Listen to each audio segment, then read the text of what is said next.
here this weekend, but he's been streaming this deck a lot. He's been playing this deck a lot, and we're going to see how it does stand up to Burn here right now.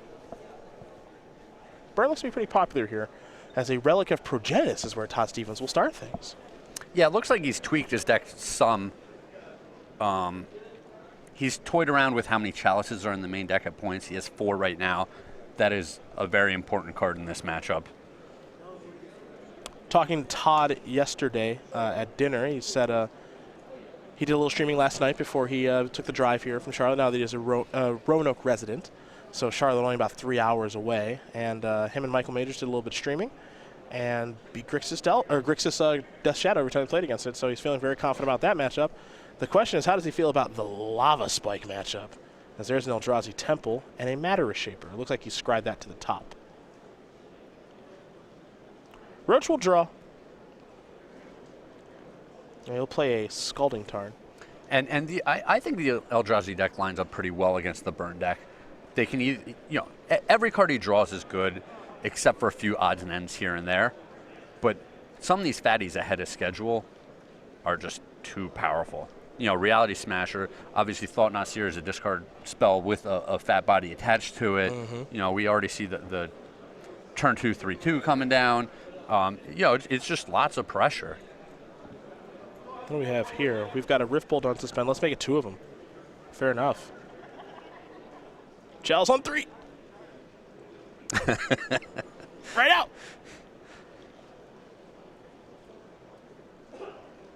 Steven's going to attack with the Matter Shaper. Roach will fall down to 13, I believe. The Relic of Progenitus is going to get cashed in. Stevens will draw a card. He's found the Tower of Power, so he'll play that. Here is an Expedition map. And now we're going to head back over to Roach. 1 bolt. 2 bolts. Steven's going to fall down to 11. It's a race. That's exactly where we're at. A Boros Charm to draw, and Jeremy Roach has got quite a few good cards in it. He's all spells. 2 Boros Charms, a Lightning Bolt, and a Lightning Helix in hand. Is Walking Ballista the draw here for Stevens. He does have a lot of good cards. A lot of them cost 2 mana, which means he's not going to be able to double up on spells right away. Stevens will sacrifice an Expedition map. He's going to complete the Tron with the Nurse's Mine. He's got access to 5 mana here. Telling us before the match that he's using these Triforce sleeves as a visual representation of assembling the Tron. That's right. Here's a Walking Ballista. That'll be for 2. And Stevens will pass the turn back over to Roach. Boros Charm. Going to bring Stevens down to 7. And if Jeremy Roach draws a land, he'll be able to Boros Charm plus Lightning Bolt. He did not, however. He drew a Goblin Guide. And I think Todd's going to be able to close out this game next turn. Stevens will untap. He's going to draw a card here. Oh, possibly not. It's super close. There's the life gain from Jeremy that I have to consider. Yeah, the Lightning Helix.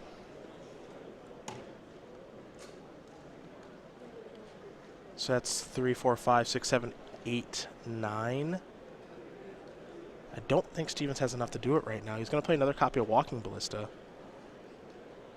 That's for 4. Okay, so he does. Yeah, I think Jeremy has to respond. I like this. Very smart, 1 at a time. Yep, down to 3. Yeah, Jeremy needed to respond to the Ballista being played.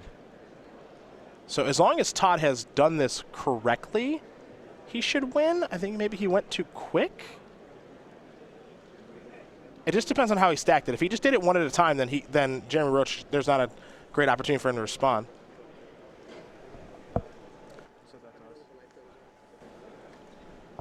Yeah, I'm a little confused about the sequence there. They've actually changed the rules. Standard challenge players, 11 a.m. standard. Yeah, I'm a little confused as to. I think that Stevens just went to. Let's see. So down to 5 to 4, 4 to 3. There's a point I think where he can respond. Where Jeremy Roach can Lightning Helix. No, so Jeremy was at 5. Yep. And Todd had 6 points between the 2 ballistas. Yep. So he just needs to do it 1 at a time, and he should be able to. He should be able to be fine. Yeah. Yeah, I think that he just went too quick. Held priority for too long. And that's why the Lightning Helix actually came into the equation there. So Jeremy Roach going to win game number 1 here over Todd Stevens. You can see Todd shaking his head, realizing that he made a mistake there. As we turn our attention to the sideboards, we're going to start with Todd Stevens, who's got 2 Warping Whale, 2 Graph Trigger's Cage, 2 Surgical Extraction, 2 Hangerback Walker, 2 Ratchet Bomb, 2 Relic Regenis, a Wormcoil Engine, which is almost certainly coming in, along with that Basilisk Collar, and then a Pivot Needle. Mr. Krempels, what do you like? So you said the Wormcoil Engine and the Basilisk Collar are easy ones. The question is, how many cards does Todd want to bring out of his deck? Some easy choices for him. He has 2 Awless Dust in the main deck. Those are long gone. Those are pretty stinky here. Yeah. The Relic of Progenitus is not great in this matchup. I could see them coming out. So then the question is, what are the better cards for him to bring in? It might just be more threats in the form of Hangerback Walker. Warping Whales can counter sorceries. Yes. So that is also an option if he wants to bring those in. Decent options here for Todd Stevens. I don't think anything here stands out for the burn matchup, but Chalice also pretty good in the matchup too, so perhaps he draws one of those. For Jeremy Roach, 4 Harsh Mentor. That's a new one, of course. 4 Destructive Revelry, 3 Rest in Peace, 3 Path to Exile, and Deflecting Palm. I think those last 4 are pretty good. Yeah, it's definitely going to be the Path to Exiles and the Deflecting Palms here. We've talked in the past. Burn, you don't want to over-sideboard. You don't want to end up with a lot of reactive cards in your hand. You want to be able to execute your game plan every game. Keep it pretty simple. Keep it pretty straightforward. We did see, to kick things off, a Burn player sideboard pretty heavily with Ensnaring Bridges and Deflecting Palms. So we'll see how Jeremy elects to do things. In the meantime, as they shuffle up, we're going to talk about the Jacob Energy token. Jacob, of course, our Atlanta Invitational champion to close out last year. He's our most recent one. And you're very familiar with this Energy Reserve token, and very timely with Kaladesh. Now, a couple of ways to go about getting this one. Not a lot of time left because we'll have a new Invitational champion at the end of the month, but all open participants, all classic participants, and in all orders from StarCityGames.com, minimum $5, receive a limited edition Jacob Ball Energy Reserve token. Congratulations to our Atlanta Invitational champion, Jacob Ball. We look forward to seeing him try to defend his crown at the Roanoke Invitational weekend at the end of the month. Game number 2 about to be underway. What's it like to have your own token? I couldn't tell you. I got no idea. Yeah? How many Cedric Phillip tokens are there? There's just one. And it dies a lot. Well, there's the Goblin. Yeah? And then you have this cartoonish one. I have a cartoonish one. Oh, with the headset on? Yeah. Yeah, I forgot about that one. I don't see that one very much. Looks like Jeremy taking a mulligan here. Gonna scry to the top. You know, you should have one. Maybe. Well, maybe. I did everything I could. You had your shot. And it wasn't enough. But Mad Max McVitie. Just too much. Yeah, he made short work of me, too. He did kind of beat your brains in. Yeah. He actually exclaimed at one point. He took a draw step. And he just went, oh, man. And I was like, man, I'm in so much trouble. Yeah, you are very dead then. That's what that means. Steven's able to keep 7. He's going to start things off with an Expedition map and an Urza's Power Plant, so perhaps Tron will be online here very soon. Yeah, and I don't think he was intentionally trash-talking me or anything. No. But it didn't feel good when he was that happy about his draw step. Oof. Here comes the Swift Spear. Stevens will draw. An Eldrazi Temple, not a bad draw step. He might want to go towards that, plus Matter Reshaper. The plan has changed. Matter Reshaper is here. Big roadblock. Yep, good blocker, good attacker. Back to Jeremy Roach, we're going to go. And we'll see if Jeremy just wants to slam into that thing and fire off 2 spells here. That's not a lot of fun. I think Todd Stevens would be okay with that happening. I mean, the other option, obviously, use a burn spell to clear it out of the way. Mm-hmm. That's why Matter Reshaper is a tough card in the matchup. It's all upside, and all Jeremy Roach can do is simply pass the turn back. So Matter Reshaper has done its job. Urza's Mind the draw to go along with the Power Plant in hand. So Stevens is doing just fine.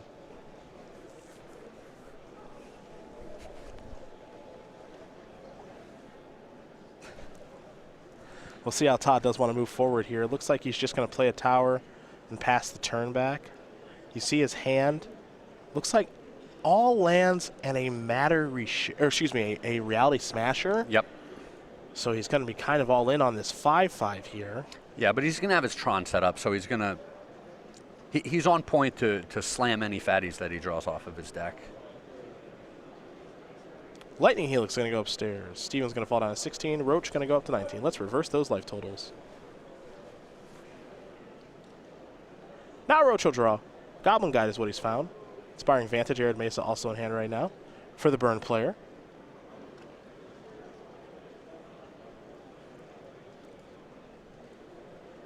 He'll simply pass the turn back. Stevens will sacrifice the Expedition map. I'm curious to see what land he wants to search up here. We could see him maybe go towards Seagate Wreckage. We could also just see him want more mana with Urza's Tower. And perhaps, let's see if he's playing Sanctum of Ugin here this week, and I don't think so. I think he's just going to get a tower.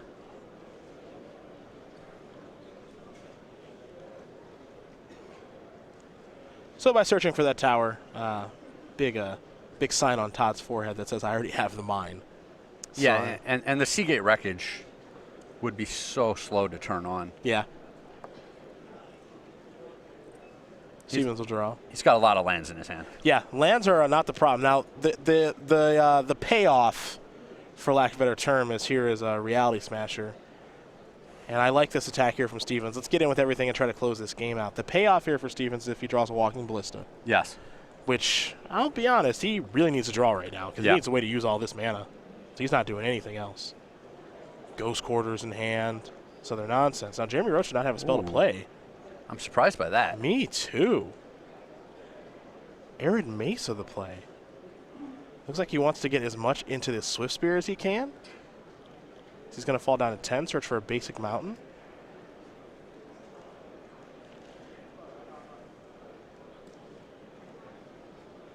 Yeah, the question is, what does he have here that he didn't play at least one spell last turn?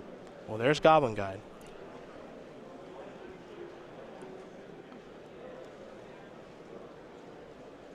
May have just been a handful of creatures.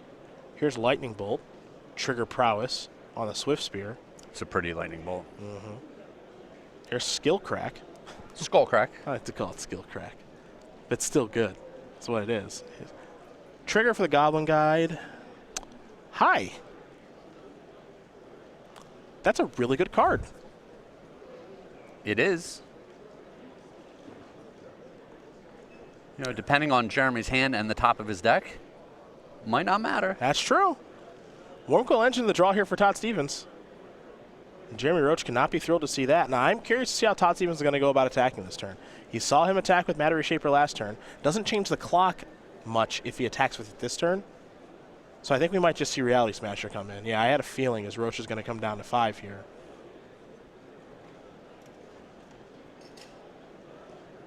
Yeah, doing it this way plays around Path to Exile a little bit. Mm-hmm. Ghost Quarter. Going to go after Sacred Foundry. And now here comes Wormcoil Engine. Yeah, can't save the Ghost Quarter for next game. Yep.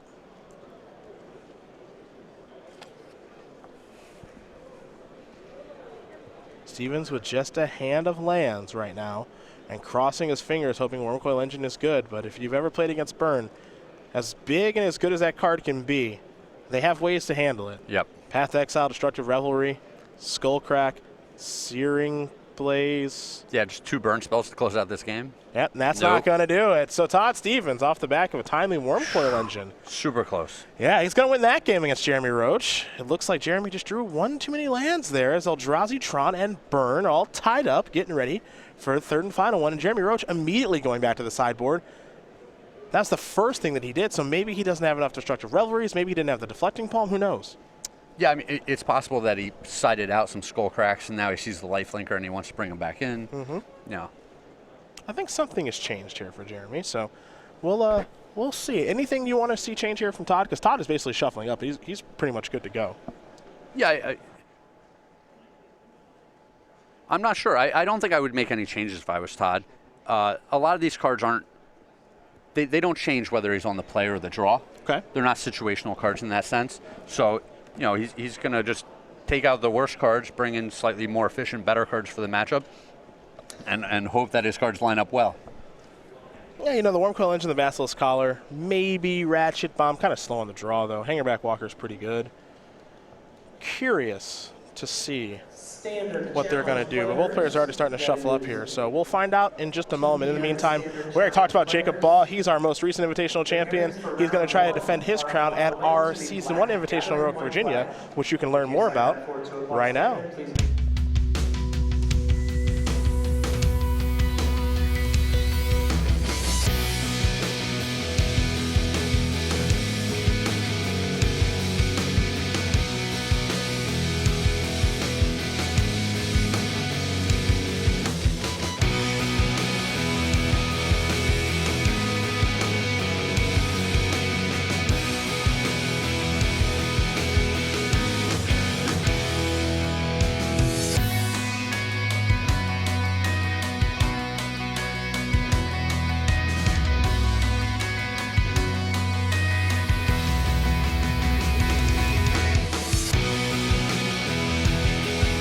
June 30th through July 2nd, Season 1 Invitational. We want to see you there because that's where greatness does begin.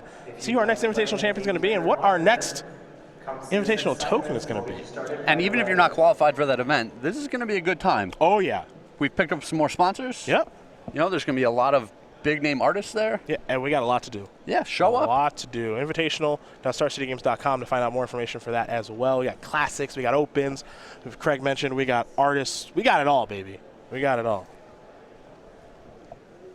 Todd's going to keep his 6. We are underway in game number 3. It's a Wooded Foothills. Jeremy Roach going to fall down to at least 19, but how low will he go? Looks like a Sacred Foundry has answered that question. 17. And he might be right where every burn player wants to be. He's on the play. His opponent is mulliganed. You know, if he has the turn 1 Goblin Guide here, it's just, you know, it's all set up for him. Swiftspear is not a bad consolation Yeah, prize. very close. Yep. Steven's going to fall down to 19. He'll draw. He'll play an Urza's Tower, simply pass the turn back. Now, Stevens does have Tron in his hand. Yeah, and he drew a Chalice there. Mm-hmm. Well, he gets to play 3 turns. Good question. Not entirely sure. This another Swiftspear. Hiya. Does Jeremy Roach have a second land? No second land could be huge. Ooh, boy, that is tough. This Chalice could be a lot better than maybe it normally would be. And there is Chalice for 1. A huge backbreaker, potentially, as Roach will draw a card. He's found a Scalding Tarn. So land number 2 is here. Maybe not exactly when he wanted it, but it has arrived. But you can see his hand. He's got a Swiftspear. He's got a Lava Spike, a Lightning Bolt. That Chalice has deaded at least 3 cards. Now, it is worth mentioning that he still can play those spells and get prowess triggers. Yep. And it is on the owner of the Chalice to remember the Chalice trigger. So you know what I say? Feel him out. Let's cast some 1-mana spells. Yeah. Lava Spike you. Now, we'll see exactly where Todd's life total does land because he didn't flinch. Lava Spike. He may have just said counter it. There's a Tron land. Tron online. Hangerback Walker. Looks like for 1. I really like where Todd's going with this. Okay. He's going to play this Hangerback Walker, and he's going to play a second Chalice. Try to lock him up 1 and 2. This one on 2. Yeah. There that is, yep. Now you see that Stevens' life total is at 13, so he did remember to counter Lava Spike with the Chalice, and now he's in a very desirable situation. Expedition Map is going to be played, discarded, countered via Chalice, so more or less discarded. And Stevens does have a little bit of gas left in the tank there, and a Thought Knot Seer. The Ghost Quarter doesn't matter so much, but Jeremy Roach might be in the hardest of locks. Yeah, this is going to be really tough for him. You know, Todd can't block this turn. It's going to take a little more damage, but Todd's still 13 life. He's got plenty of buffer to work with here. Better draw a lot of Rift Bolts. Yep, Rift Bolt's a good one. And that's about it. And more Rift Bolts. Because, nope, nothing else unless Todd Stevens does not remember those Chalice triggers. Yeah, when the first Chalice comes down, you ask yourself, all right, did Jeremy bring in Destructive Revelry? Mm-hmm. You know, did he want to, you know, it's a little narrow, but Chalice is that good that you have to bring in a card like that sometimes. But when the second Chalice comes down, it's kind of a moot point after that. Now, if I'm Jeremy here, you know, he's got Lava Spike and Lightning Bolt in hand.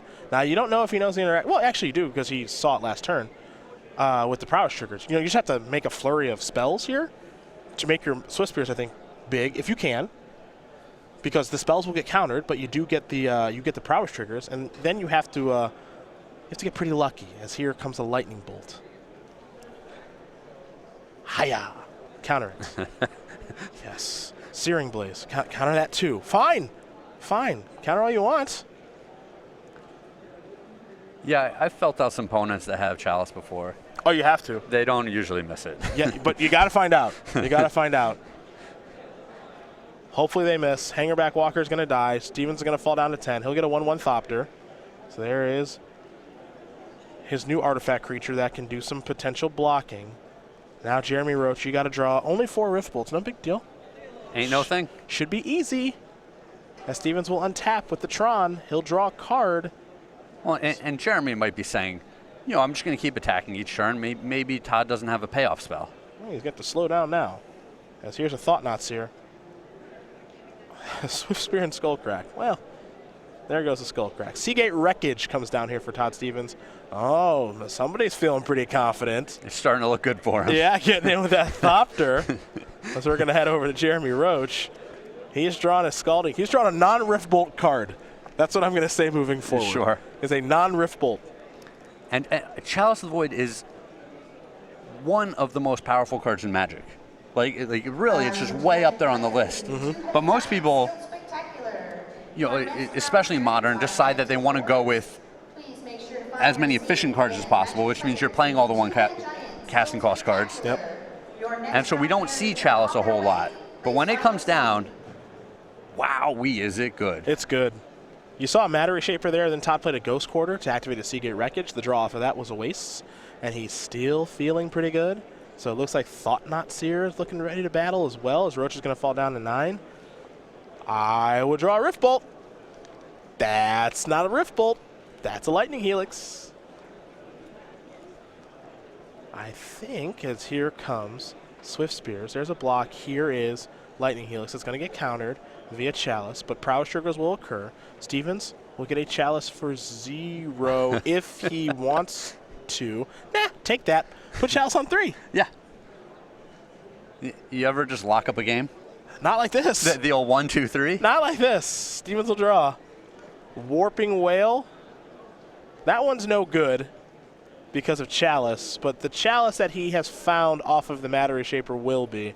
1, 2, 3. The old 1, 2, 3. That's the way to be.